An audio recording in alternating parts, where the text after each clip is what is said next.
practice, democracy, essentially sort of the enabling condition for science and rigorous independent fact. What can individuals in the United States, like the 400 some folks who are on today's call, do to have an impact and move the needle in the right direction? Thanks for the question, and obviously it's not something that happens in one election cycle, but I've noticed in some of the chat people would say, Texas elects its Republican legislature. Well, it does because they're allowed to gerrymander and suppress the vote so extensively.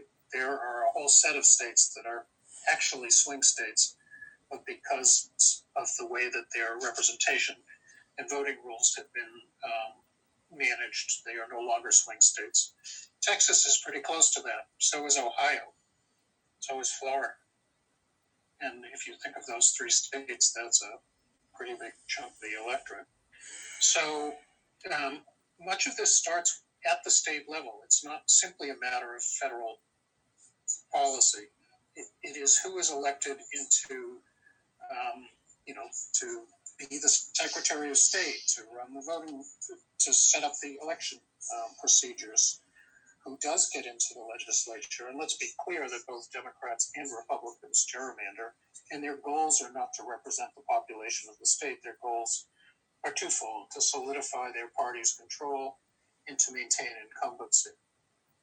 It is only the voters that can push back on that and say that that is unacceptable. And I'm sure that all 412 people who are on this call are very diligent about voting.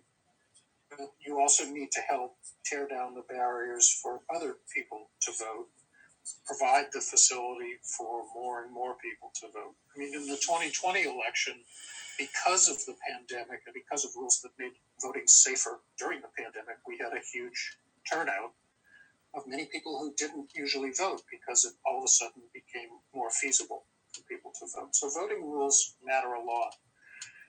The second thing I'd say is that people need to actually recognize that the systemic structures that of racism and social inequality in the U.S. have been the enabling conditions for a lot of the dysfunction that we have right now. And so if you don't tear down those structures, then you don't make progress towards correcting the challenges that we face, including our challenges in international relations.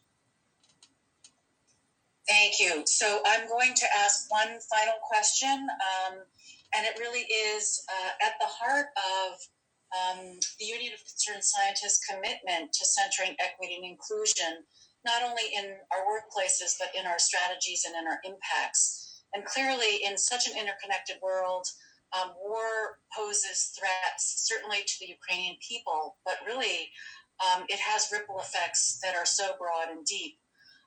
And we also know that the impact of war doesn't affect everyone equally. Starting with Julie, perhaps, I'm wondering whether you might be able to speak a little bit about what you think our listeners should be paying attention to about the influence of war and crises, whether caused by authoritarianism or climate crises, to ensure more equitable outcomes for the most vulnerable. Yeah, thanks for that question. And it is so important. At the end of the day, there's no question that these costs are not being borne equitably in Ukraine, across the globe, within this country. When we think about fossil fuels, we know that these price spikes are causing disproportionate burdens for low-income communities. We also know that our continued use of fossil fuels have already had the energy burden, the cost that people have to pay for their energy supplies has already been too high for too many people for far too long. So it's not just about this price spike today. It was already broken and demanding fixing. So we can't just go back to where we were. We have to be thinking about how we get to a better place. And we know that clean energy takes this volatility out of the system. But it's so important that we think about beyond price and beyond carbon. The pollution involved in our fossil fuel supply chain is so inequitably borne. different populations around the country, especially low income and minority populations around oil and gas extraction, the air pollution that comes from the combustion that happens from our fossil fuel use, from industry, from the power sector, from transportation. This pollution is causing such atrocious public health impacts, and we're scrambling. We see policymakers scrambling to try to get us back to where we were. We need to commit to something that gets us to that better, cleaner, less volatile place. And that's that clean energy transition where we're trying to get to that better future for all. Thank you, Julie. Let me just invite any of our panelists to share any short final remarks on this, and then I'm going to sort of bring us to a close. Tara, anything you wanted to add? Ricardo, I know you could speak on this for weeks. All of you, really. Well, I won't take weeks, but I think a very important point to make is that one of the ways in which inequities are being manifested under the circumstances that we're talking about here is through opportunism on the part of folks that already own means of production and already have healthy business models and incomes. They're taking advantage in various industries of the inflationary spiral to claim that because their costs are increasing, they need to increase their costs. And we have documented evidence in the case of the meat industry in the United States and in the case of the fertilizer industry and other agricultural inputs that these corporations are actually taking advantage of the fog of war phenomenon to cover far more than their actual increased costs. And so thereby that inflationary spiral. To them and to their stockholders, it means that they are making more profits.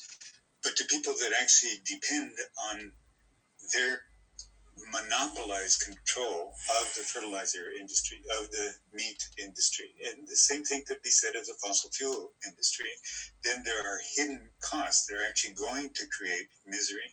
And there is a role for government watchdogs and organizations such as ours to do the computations, to call out the abuses, and that would be one way that we could help the forestall or minimize as much as possible the inequities that are felt by the most vulnerable in our societies. Just creating that pressure so that then the government can step in and do their role to hold down prices would be one of the ways in which we can contribute. Thank you. And again, I know each one of you could speak on this topic, and we're certainly focused on that in our everyday work at UCS, but I'm going to bring us to a close first with just a huge thanks to each of you, Tara, Andy, Ed, Julie, and Ricardo. Really fantastic, and I definitely sleep a little bit better at night knowing that you and all of our colleagues are sort of on the beat on these issues.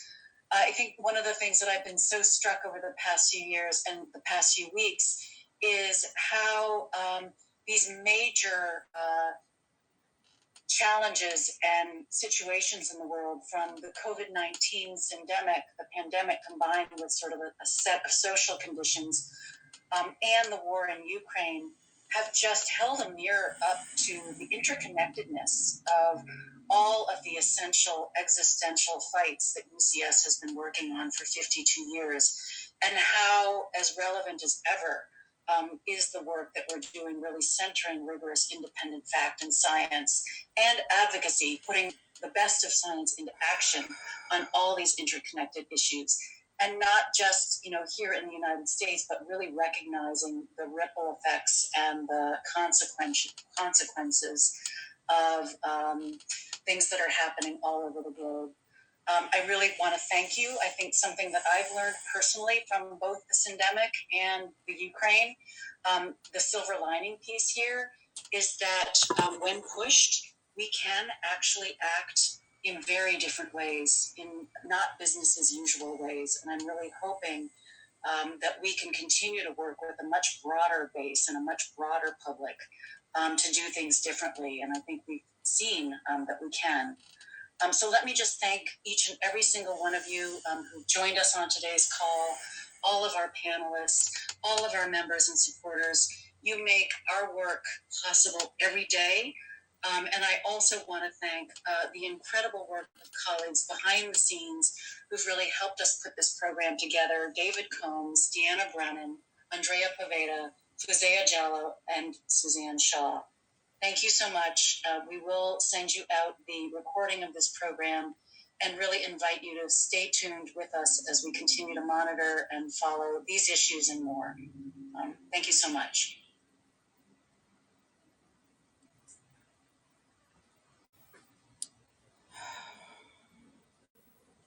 All right. Thank you very much for listening with me.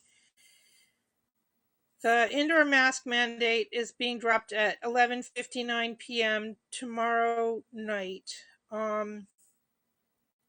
It's still required on TriMet. It's still required in hospitals.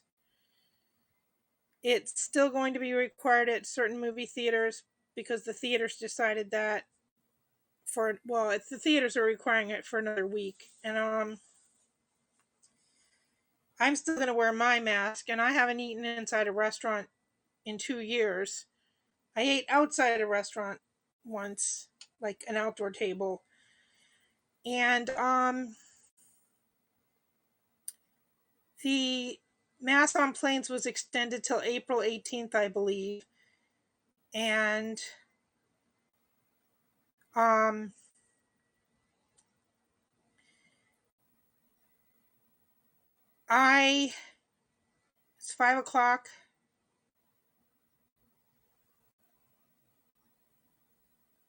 All right. Have a good day, everyone.